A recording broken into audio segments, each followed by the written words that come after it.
hope I can get through this without crying. It's okay if you don't. Thank you. I'm here this evening to tell you a story about my son, Casey. Maybe some of you knew him. I think some of you did up here in this first row. July 4th, 2001. I received a phone call from Casey, who at the time was 23 years old. He had been doing drugs nonstop for a few days and started acting crazy, so the neighbors called 911. The police took him to Green Oaks. For those of you that don't know about Green Oaks, it's a psychiatric care facility. He stayed there for about 24 hours until they had him under control. When he checked out of Green Oaks, I strongly encouraged him to get help. A couple of years later, he met Amy. They both had one thing in common: drugs.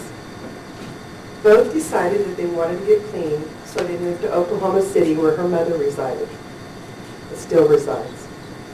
Amy did get clean, and my son was still struggling with his addiction. September 2004, Amy found out she was pregnant. Amy and my son eventually broke up because he would not stay sober. So Casey moved back to Dallas, November 2004. June 19th, 2005.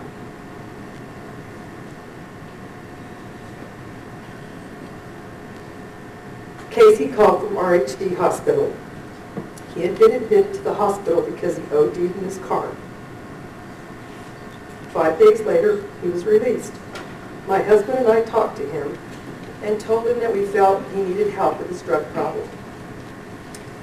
June 23rd, 2005, Casey's daughter, Audrey Sophia Rose, was born. Our son was very proud and very excited about his little girl. 2 days later, Casey checked into the House of Isaiah for 60 days.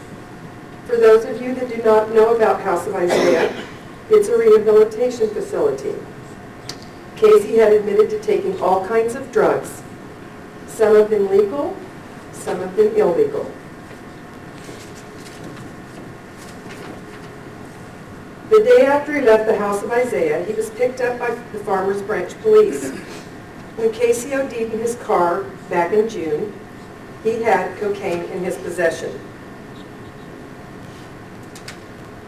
The police took him to jail. We bonded him out the same day. My husband had done quite a bit of research and found out about the Divert program. We told Casey about it. At first, he just wanted to do probation.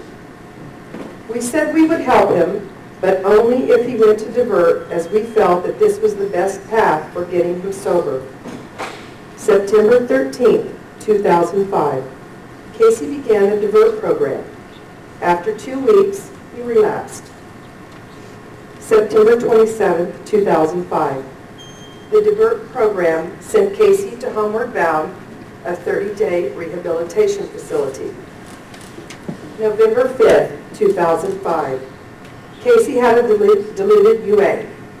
He was put on 30 days zero tolerance. I'm not sure what that term means, but I know it means something to you all. Right? January 2006. Casey failed to report for 2 weeks. A field officer went to Casey's home and he admitted that he had been using. February 2006. A decision was made by the Divert panel to send Casey to Wilmer. At first, I thought that was a bit severe, but after talking to the counselor, it was absolutely the right thing for Casey. In fact, in retrospect, I wish the Divert or Wilmer program had been for 12 months or longer, because Casey had been on drugs for many, many years, since he was 20. August 2006. Casey graduated from Wilmer, and he had been sober for 6 months. He had been sober for 6 months. March 27, 2007, Casey graduated from Divert. My husband and I and Casey's daughter, Audrey Sophia Rose, sat right over there where you're sitting in the blue shirt back there. And we attended the graduation right here in this room. We were very proud of him, and Casey was extremely proud of himself. He felt like he'd made it. He got control of his addiction. He had been sober for over 12 months.